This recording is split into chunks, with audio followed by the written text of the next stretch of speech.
Redevelopment की बात करते हैं हमारे राज्य के मुखिया फडणवीस साहब और एकनाथ शिंदे साहब, उनका सपना है कि क्लस्टर में रीडेवलपमेंट, लेकिन ये सब बिल्डिंग का काम ठप है क्योंकि सीओडी की वजह से इनको बीएमसी रीडेवलपमेंट की परमिशन नहीं दे रही है। हमारी फाइल बीएमसी में पुटअप करके लगभग 1 साल हो गया। फायर एनओसी तक हमारी आ चुकी है, लेकिन बीएमसी उसके आगे कार्रवाई नहीं कर रही है, आईओडी इशू नहीं कर रही है। मजबूरी में हमने ये रिपेयरिंग का काम चालू किया क्योंकि बीएमसी ने हमको नोटिस दे दिया था। महानगरपालिकाचे आयुक्त भूषण गगरानी जी पक्षपात करत होते। और ये जो है, ये जो दीवार दिख रहा है आपको, ये दीवार जो है ये सीओडी से बचने के लिए, सीओडी की सिक्योरिटी के लिए ये दीवार बनाया गया था। लेकिन आप सबसे बड़ा अन्याय आप देखेंगे कि यहाँ पे देखिए कितना बड़ा टावर खड़ा हो, महावीर सॉलिटेयर। क्या इससे सीओडी की सुरक्षा होती है क्या? ये बहुत ही बड़ा अंधा कानून है। आपके सामने आपने खुद दिखाया, यहाँ सीओडी है और यहाँ 40 माले का टावर खड़ा है। उसको ये नाइंसाफी हो रही है मलाड कांदीवली की जनता के साथ। नमस्कार, मैं हूं Sunil Sharma, Mahaseva news MNS media news service के खास कार्यक्रम में आप देख रहे हैं। इस समय मैं हूं कांदीवली सीओडी के एरिया में। सीओडी सामने पीछे देख सकते हैं आप। सीओडी जो डिफेंस का ऑफिस है और क्वार्टर्स भी है, यहाँ पे डिफेंस के लोग रहते हैं। उन्हें सैल्यूट है, उन्हें जय हिंद है। और सर, उसके ठीक सामने यहाँ पर एक 40 फीट की दूरी पे कल्पतरु टावर है। कल्पतरु टावर बहुत पहले बना होगा, जब भी बना होगा। इनको बीएमसी ने सीओडी का जो परमिशन है वो सब देकर इनको बना दिया 40 माला टावर। और जस्ट आप लेफ्ट साइड में देखेंगे इधर, तो ये लेफ्ट साइड में आर्य चाणक्य नगर, जहाँ पर लगभग 25 हाउसिंग सोसाइटी है। और जो क्लस्टर को जो रीडेवलपमेंट की बात करते हैं हमारे राज्य के मुखिया फडणवीस साहब और एकनाथ शिंदे साहब, उनका सपना है कि क्लस्टर में रीडेवलपमेंट, लेकिन ये सब बिल्डिंग का काम ठप है क्योंकि सीओडी की वजह से इनको बीएमसी रीडेवलपमेंट की परमिशन नहीं दे रही है। क्यों परमिशन नहीं दे रही है? बहुत सारे उदाहरण हैं। यहाँ पर मजबूरन लोगों को, सोसाइटी को, चाणक्य नगर की एक सोसाइटी है, उस सोसाइटी को मजबूरन रिपेयर का काम करना पड़ता है। लाखों रुपया पॉकेट से इकट्ठा करके रिपेयर का, क्योंकि रीडेवलपमेंट में नहीं जा सकते। 40-40 साल, 50-50 साल रीडेवलपमेंट में के लिए बाट जो रही, ऐसी सोसाइटी को मजबूरी रिपेयर करवाना पड़ रहा। दिखाते हैं वो रिपेयर की उनकी मजबूरी। मैं नाथ मधो सोसाइटी का रहवासी हूँ। नाथ मधो सोसाइटी बिल्डिंग नंबर 1, आर्य चाणक्य नगर। मेरा नाम है कैलाश भंडारे। मैं यहाँ सोसाइटी का मेंबर हूँ। हमने हमारी फाइल बीएमसी में पुटअप करके लगभग 1 साल हो गया। फायर एनओसी तक हमारी आ चुकी है, लेकिन बीएमसी उसके आगे कार्रवाई नहीं कर रही है, आईओडी इशू नहीं कर रही है। मजबूरी में हमने ये रिपेयरिंग का काम चालू किया क्योंकि बीएमसी ने हमको नोटिस दे दिया था कि आपको रिपेयरिंग करना ज़रूरी है करके। हमने पर मेंबर 2.5 लाख खर्चा करके बिल्डिंग का रिपेयरिंग चालू किया है। सरकार इसके ऊपर अवश्य ध्यान दे और जल्द से जल्द सीओडी का इशू क्लियर करके लोगों को जीने के लिए मौका दे, नहीं तो लोग ऐसे बिल्डिंग के नीचे दफन होकर मर जाएंगे। सीओडी में फाइल नहीं की है, बीएमसी आगे कार्रवाई नहीं कर रही है। हमारी फाइल बीएमसी में है, हमने फायर एनओसी तक लिया है और आईओडी के लिए हमने। बीएमसी क्या बोलती है? बीएमसी कुछ नहीं बोल रही है, फाइल लेके रखी है बस। बीएमसी सिर्फ फाइल लॉगिन करके ले रही है, आगे कुछ कर नहीं रही। अभी रिसेंटली 2 फाइल नहीं भी लॉगिन हुई है, वो भी मैंने चेक किया। एक डीजीएस रियल्टी का है जो एसआरए प्रोजेक्ट है, और उसके सामने फेयर डील करके कमर्शियल है। वो दोनों फाइल भी अभी रिसेंटली अप्रैल में लॉगिन हुई। तो बीएमसी उसके ऊपर कुछ ना कुछ कार्रवाई करे और लोगों को राहत देगी। 50 साल पुरानी बिल्डिंग है, 55 साल पुरानी बिल्डिंग है, सीनियर सिटीजन है, लोगों को चढ़ने उतरने को भी तकलीफ हो रही है। घर में प्लास्टर गिर के लोगों को कुछ हादसा हो गया तो इसका जिम्मेदार कौन रहेगा? बीएमसी खुद सोचे। मिलिट्री डिपो के बाजू में एडजस्टिंग बाउंड्री पे 40 माले का टावर बना है, उसको परमिशन मिल सकती है, लेकिन बाकी लोग को अनाप शनाप बोल के बीएमसी परमिशन रोक रही है, सीओडी का इशू दिखा के। तो सीओडी भी इसके ऊपर ध्यान दे, महाराष्ट्र सरकार भी इसके ऊपर ध्यान दे। हम माननीय खासदार पीयूष गोयल को भी इसके ऊपर देखने की विनती कर रहे हैं। हम लोग ऑलरेडी उनको 2 बार मिल चुके हैं, तो लेटर भी गया हुआ है। एमएलए साहब को बोला हुआ है, भातकर साहब को, यहाँ के लोकल कारपोरेटर को बोला गया है, लेकिन सब लोग वो इशू पे बात नहीं कर रहे हैं, सब चुप्पी साधे बैठे हुए। मेरा नाम सलील बोरकर है और हम लोग अभी इस वक्त खड़े हैं मलाड कांदीवली का जो फ्लाईओवर जा रहा है, मलाड कांदीवली का जो ईस्ट वेस्ट फ्लाईओवर जा रहा है, वहां पर हम खड़े हैं।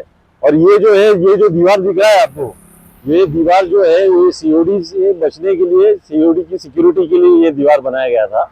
लेकिन आप सबसे बड़ा अन्याय आप देखेंगे कि यहाँ पे देखिए कितना बड़ा टावर खड़ा हो गया, महावीर सॉलिटेयर।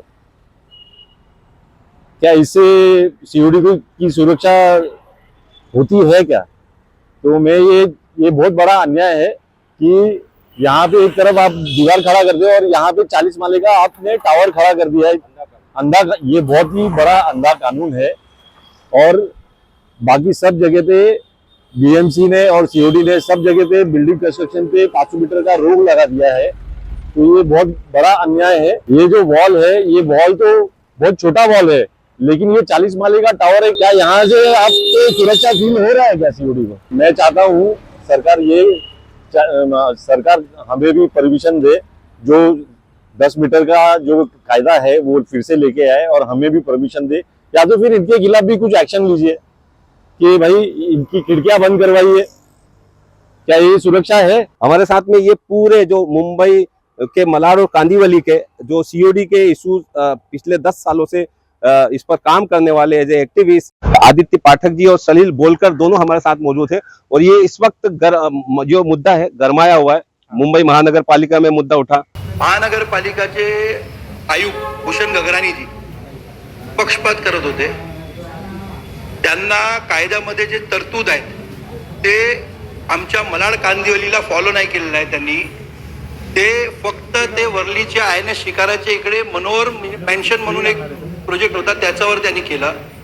2011 मध्ये बंदी आणली कारण की सुकून आणि आदर्श हा प्रोजेक्ट हा स्कॅम बाहेर आला। त्यावेळी 2011ला एक सेंट्रल गव्हर्नमेंटनी सीओडीच्या कायद्यावर 500 मीटरचा बंदी आणली। त्या बंदीवर 2015 मध्ये परत डिफेन्स डिपार्टमेंटनी एक सर्क्युलर काढला आणि सांगितलं की ज्या बिल्डिंग शॅडो आणि शील्ड मध्ये येऊ शकतात त्यांना परवानगी द्या। मॅडम महापौर महोदय त्यांना परवानगी द्या असं दिलेलं आहे त्याच्या 2015च्या GR मध्ये।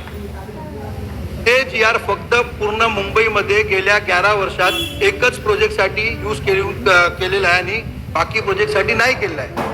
तर हा का केलं त्यांनी? ऍटलिस्ट आता तरी चालू करा शॅडो अँड शील्ड मध्ये। हे बघा माझ्याकडे रिपोर्ट आहे, ते महानगरपालिकाने मागवली आहे IIT बॉम्बे कडून।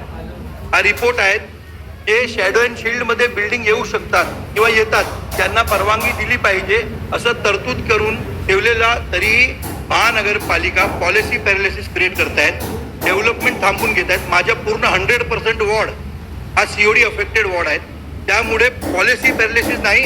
आम्हाला जर फक्त शॅडो अँड शील्ड मध्ये परमिशन दिला ना तर 80% माझा वॉर्ड हे डेव्हलप होऊ शकतो। तर माझी विनंती आहे आपल्या माध्यमातून प्रशासनला कि ते शैडो एंड शील्ड की परमिशन हमारा द्यायला लागेल। सर पीयूष गोयल साहब ने भी कुछ बोला है, तो इस पे काफी सारी चीजें हो रही है, तो हम भी साथ हैं Maharashtra society welfare association Ramesh Prabhu ji के नेतृत्व में कि तरफ जैसे उसूलों पे जब आँच आए टकराना जरूरी है, जब जिंदा हो तो जिंदा नजर आना जरूरी है। उसूल सरकार ने बनाया, उस उसूल के कारण 40 माले की टावर ये कल्पतरू खड़ा है। तो आरे चाणक्य नगर की जो 6-6, 7-7 माले की बिल्डिंग है जो 40 साल 50 साल पुरानी है, उनको परमिशन क्यों नहीं मिल रही है? बीएमसी सीओडी क्यों नहीं दे रहा है? ये सवाल है सबसे बड़ा इन लोगों का, चाणक्य नगर के सभी रहवासियों का। और ये सवाल पूछते हैं हमारे खासदार पीयूष गोयल साहब से, जो डिफेंस मिनिस्टर राजनाथ सिंह से डायरेक्ट बात भी कर सकते हैं, प्रधानमंत्री नरेंद्र मोदी से बात कर सकते हैं। अब तो भारत में 4 सरकार है, इनकी मैक्सिमम सरकार है, तो ये वोटर्स हैं आपके, आप ध्यान दीजिए। हम आदित्य पाठक जी से बात करेंगे। आदित्य जी, क्या आगे मुहिम होगा, क्या आश्वासन मिला है और क्या आप कहना चाहते हैं? सुनील जी, लास्ट मीटिंग में आप आए थे तो आपने देखा था मलाड में किस तरीके से भेदभाव हो रहा था। एक 22 माले का टावर था, उसके पीछे आपने देखा कि लोग सफरर किस तरीके से एजिटेशन कर रहे थे, मीटिंग कर रहे थे। आज आप कांदीवली में आए हैं, आपके सामने आपने खुद दिखाया यहाँ सीओडी है और यहाँ 40 माले का टावर खड़ा है। उसके जस्ट बाजू में एक 4 माले की बिल्डिंग है जो इतनी जर्जर हो गई है कि बीएमसी ने खुद रिपेयरिंग का नोटिस दे दी, या तो रिपेयर करो या तोड़ दो। तो ये नाइंसाफी हो रही है मलाड कांदीवली की जनता के साथ। हम लोग अभी लास्ट वीक पीयूष गोयल साहब को मिले थे, हमने पूरा मुद्दा उनको बताया। बताने के बाद उनका ऐसा कहना है कि डिटेल रिपोर्ट बना के मुझे दीजिए और उस रिपोर्ट के आधार पे मैं डिफेंस सेक्रेटरी से बात करूंगा और उस मुद्दों को आगे मूवमेंट करूंगा। और हम रिपोर्ट तैयार कर रहे हैं, ऐसा नहीं कि हम नहीं कर रहे हैं, उस पर भी काम कर रहे हैं। लेकिन मेरा बोलना ये है कि साहब, आप तो इतने बड़े एमपी हो ना साहब, आपके तो पास ऑलरेडी सब इंफॉर्मेशन है ना। आपके आमदार हैं, आपके खासदार हैं, खासदार तो स्वयं आप ही हो, आपके हर वार्ड में नगर सेवक आपके हैं, उनके पास तो पूरा डिटेल है। फिर भी आपने एज अ सीओडी सफरर हमको रिपोर्ट बनाने बोला है, हम लोग रिपोर्ट बना के आपको देंगे। बट आपसे एक रिक्वेस्ट है साहब, इसके लिए आप थोड़ा सीरियसली टाइम निकालिए, आपके हाथ जोड़ के विनती है पीयूष गोयल साहब। क्योंकि जब चुनाव हुए थे लोकसभा के, पीयूष गोयल जी उम्मीदवार थे, उस वक्त इनके बैनर्स अभी भी मेरे पास पोस्टर है, मैं दिखा रहा हूँ स्क्रीन पे, कि मुंबई का बेटा आपकी सेवा में, इस तरह के स्लोगन थे। हाँ। तो आप, वो मुंबई का बेटा है और आपका भाई है, आपके भाई की तरह आप निवेदन करें, और हाथ जोड़ के करना, कैसे भी करना, निवेदन करिए पीयूष जी से कि आप मुंबई के बेटे, मुंबई की सेवा में, इस तरह के स्लोगन थे, मुंबई का सुपुत्र, तो आप सुपुत्र बन के इन लोगों का, हजारों लोगों की समस्या दूर करिए। जी बताइए। चुनाव में उनका एक टैगलाइन था कि मुंबई का सुपुत्र, मुंबई की आपकी सेवा में। सो साहब, आप मुंबई के सुपुत्र हैं, हमें गर्व है कि आपके जैसा हमारे यहाँ से चुना हुआ सांसद आज देश का टॉप मिनिस्ट्री में है। हम लोग बहुत प्राउड फील करते हैं। साथ में सर एक रिक्वेस्ट है, हमारी ये जो मुद्दा है सीओडी, मलाड और कांदीवली का, बहुत पेनफुल मुद्दा है, और सर ये बीच बीच में 1-1.5 साल 2 साल के लिए खुल जाता है, फिर बंद हो जाता है। नाइंसाफी की तो हद है। अभी जैसे शर्मा जी ने दिखाया, आप वीडियो में भी आगे देखेंगे, हम लोग आपसे मिले, आपसे विनती की, आपने बोला ये डिफेंस का मुद्दा है, हम बात करेंगे। सर सिर्फ बात मत कीजिए। जिस तरीके से आप देश में बड़े बड़े मुद्दों को चुटकी में सॉल्व कर रहे हैं, चाहे वो यूएस के साथ डिफेंस डील हो या बड़े आंदोलन हो, उनको भी आपने बहुत अच्छे तरह टैकल करके जनता के हित में निर्णय लिए। तो उसी तरह सर ये आपकी जनता है, मलाड कांदीवली की जनता है, हमने आपको चुन के दिया है, बहुत पेनफुल उसी है। आप सर एक घर में, हमारा लास्ट वीक में कांदीवली में एक मीटिंग था, एक महिला घर पे सोई हुई थी और स्लैब गिरा घर पे। आज आर्य चाणक नगर में भी आप देख के आए, बिल्डिंग की हालत इतनी जर्जर थी कि 2.5 लाख रुपए पर फ्लैट निकाल के रिपेयरिंग करना पड़ रहा है। आज लाखों रुपए सिर्फ रिपेयरिंग में जा रहे हैं, जबकि बिल्डिंग को रिडेवलपमेंट की जरूरत है, क्योंकि बिल्डिंग ऑलरेडी 60 साल का हो चुका है। रिपेयरिंग करने के बाद भी उनको अगले 5 साल में फिर रिपेयर करना पड़ेगा। तो आप समझिए, सबकी कैपेसिटी में नहीं है 2.5 लाख निकालने का, ये भी आप समझने की जरूरत है। बिल्कुल क्षमता नहीं है, क्योंकि आप खुद चार्टर्ड अकाउंटेंट हैं पीयूष गोयल साहब, हाँ। और आप कॉमर्स मिनिस्टर हैं देश के, तो इस चीज को कैलकुलेशन, जो अर्थ की व्यवस्था, वो अच्छी तरह समझते हैं। तो इन लोगों का जल्दी से न्याय सुनिए आवाज। आप मोहल्ला मीटिंग के साथ साथ आगे फ्यूचर में क्या स्टेप होगा आपका? फ्यूचर में स्टेप हमारा ये है कि हमने हमारी आवाज पीयूष गोयल साहब तक पहुंचाई है। देवेंद्र फडणवीस साहब से और रिक्वेस्ट है कि आप चुनाव में जब मलाड कांदीवली के गोरसवाड़ी मैदान में आए थे, तो आपने कहा था कि सीओडी को इशू को हम जल्दी से जल्दी सॉल्व कर देंगे। अनेक प्रश्न आपण मार्गी लावतो, सीओडीचा प्रश्न आहे, आमचे प्रयत्न चालले आहेत। मला विश्वास आहे माननीय देशाचे जे काही आमचे डिफेन्स मिनिस्टर साहेब आहेत त्यांच्यापर्यंत आम्ही पोहोचलो, आणि मी तुम्हाला सांगतो लवकरच सीओडीचा प्रश्न देखील आम्हीच या ठिकाणी सोडून टाकू। मुझे ऐसा बताया गया था कि आपकी टीम की तरफ से 31 मार्च तक ये इशू रिजॉल्व हो जाएगा, लेकिन 7 मार्च निकल गया है, अप्रैल आ गया है, मई भी आ गया है। सो आपसे भी विनती है कि देवेंद्र फडणवीस साहब, आप भी जरा ध्यान दीजिए उस मुद्दे पे। और जनता के पास क्या होता है सुनील जी, जब हमारी कहीं पे भी सुनवाई नहीं होगी तो रोड पे उतर के आंदोलन करना, ये हमारा आखिरी ऑप्शन है। हम लोग मजबूर हो जाएंगे, हमारा हक तो है ही सुनील जी, बट हम मजबूर हैं इस चीज के लिए। अगर कहीं सुनवाई नहीं होगी तो इस मलाड कांदीवली को, पीड़ित जनता को मजबूरी में रोड पे उतर के आंदोलन करना पड़ेगा, और आंदोलन करना कि हमारे घर को बचाने के लिए, अपनी जान को बचाने के लिए आंदोलन करना पड़ेगा, क्योंकि हमारे पास दूसरा कोई ऑप्शन नहीं है। सीओडी को लेकर यहाँ पर लोगों के पास कोई ऑप्शन नहीं है, इसी ऑप्शंस के लिए ये मोहल्ला मीटिंग कर रहे हैं। करीबन मलाड कांदीवली की हजारों हाउसिंग सोसाइटी है, लगभग अभी 200-300 हाउसिंग सोसाइटी का इमरजेंसी में रीडेवलपमेंट होना जरूरी है, लेकिन वो कुछ मजबूरी में किसी का स्लैब गिर रहा, कोई रिपेयर करवा रहा, ये सिचुएशन है।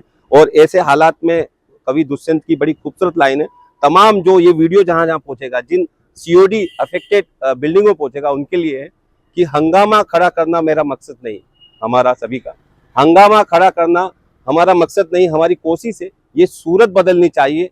तेरे सीने में सही, मेरे सीने में ये आग जो है वो जलनी चाहिए, आंदोलन की आग, और ये आपके घर की आग जलनी चाहिए, और ये पहुंचनी चाहिए हमारे खासदार पीयूष गोयल साहब तक, और ये इसका जल्दी रिजल्ट आना चाहिए। इस तरह की बात कहकर मैं यही कहूँगा कि हम महासेवा, MNS मीडिया न्यूज सर्विस पूरा इस सीओडी जो सपर्सर्स हैं उन सबके साथ में है, क्योंकि ये तमाम जो हाउसिंग सोसाइटी है, रजिस्टर्ड हाउसिंग सोसाइटी, उनके साथ में महाराष्ट्र सोसाइटी वेलफेयर एसोसिएशन, और हमेशा रहेगा। कैमरा मैन कैलाश के साथ में महासेवा न्यूज मुंबई।